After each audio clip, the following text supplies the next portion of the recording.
10月8日，新加坡博彩公司与赛马博彩局同步发布的2024-25财年、2024年4月1日到2025年3月31日年报。年报显示，博彩公司来自博彩、体育投注和赛马的收入总计约127亿新元，还比上个财年的122亿高出约4%。赛马博彩局收入亦突破37亿新元，各项补助金同比增加8%。更值得关注的是，博彩公司97%的收入通过奖金、税收专项贡献等渠道回流社会。这种高回馈模式与行业增长形成呼应，也引发对新加坡人为何热衷博彩、行业增长动力何在的思考。那么今天我们就来聊聊新加坡人与博彩的这些事儿。新加坡民众对博彩的参与度，并非单纯源于投机心理，而是多重社会需求与行业规范共同作用的结果。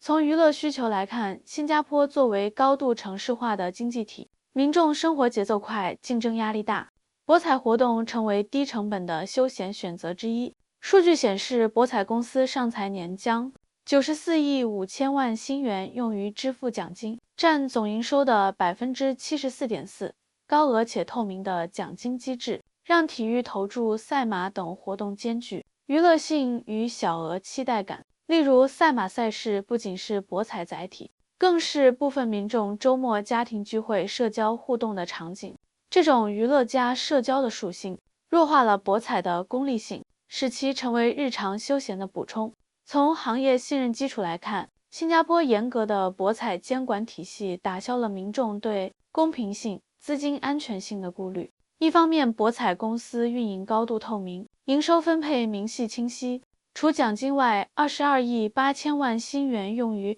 缴纳营业税和彩金税，占比18%；5亿7500万新元贡献给赛马博彩局，占比4.5%；仅3亿5300万新元用于营运开销，占比2.8%。极低的运营成本占比体现了非盈利导向的运营逻辑。另一方面，赛马博彩局作为官方监管与分配机构，将37亿500万新元收入中的23亿4400万新元用于缴税，占比63%；5亿6800万新元用于发放社会补助金，占比15.3%。资金流向直接关联公共利益，让民众感知到参与博彩也是间接支持社会福利，进一步提升了对合法博彩的接受度。从产品适配性来看，博彩业精准覆盖不同群体需求。体育投注依托新加坡人对足球、网球等国际赛事的关注度，吸引年轻群体；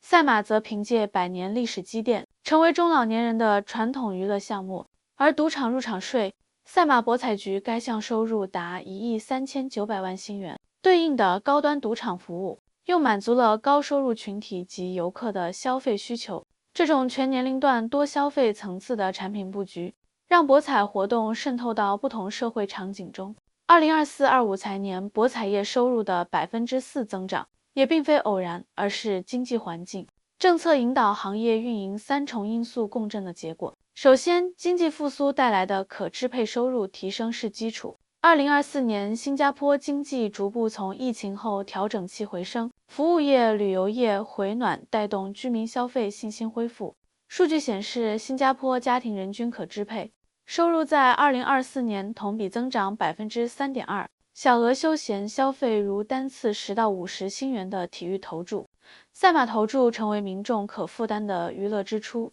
博彩公司总营收的增长，本质上是民众休闲消费需求释放的缩影。相较于高成本的旅游餐饮消费，博彩活动的低门槛，使其在消费复苏期更易实现增长。其次，政策引导式监管，平衡行业发展与社会利益。新加坡对博彩业的监管并非一刀切，而是通过高税收加高回馈机制实现良性循环。一方面，博彩公司18%的营收用于缴税，赛马博彩局63%的收入用于缴税。高额税收既避免行业过度逐利，又为公共财政提供补充。另一方面，94亿5千万新元奖金与5亿6800万新元补助金，形成民众参与、获得回馈、社会受益的闭环。奖金刺激民众参与意愿，补助金投入教育、医疗等领域，如赛马博彩局补助金常用于社区福利项目，又让民众间接感受到行业价值，进而降低对博彩业的抵触情绪，为行业增长创造宽松的社会环境。再者，行业运营优化强化增长动能。一方面，博彩公司通过提升奖金发放比例增强吸引力。上一财年122亿营收，对应奖金约90亿；本财年127亿营收，对应奖金增加4.5亿，奖金增幅5%，高于营收增幅4%，进一步刺激投注需求。另一方面，赛马博彩局拓展收入来源，除传统投注收入32亿8500万新元外，赌场入场税1亿900万新元成为补充，且通过数字化升级，如线上投注平台优化提升用户体验，吸引更多年轻群体参与，拓宽了收入增长空间。未来随着新加坡继续优化博彩监管，如加强问题博彩预防，拓展休闲消费场景，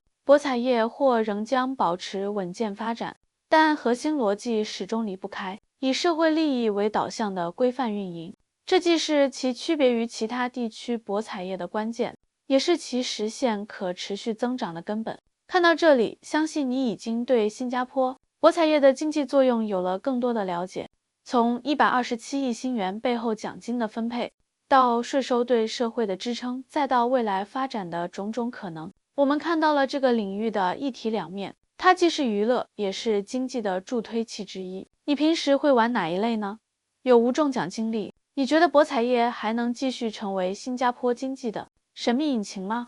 欢迎在评论区分享你的想法。最后，别忘了点赞、分享、订阅我的频道。我们下期再见。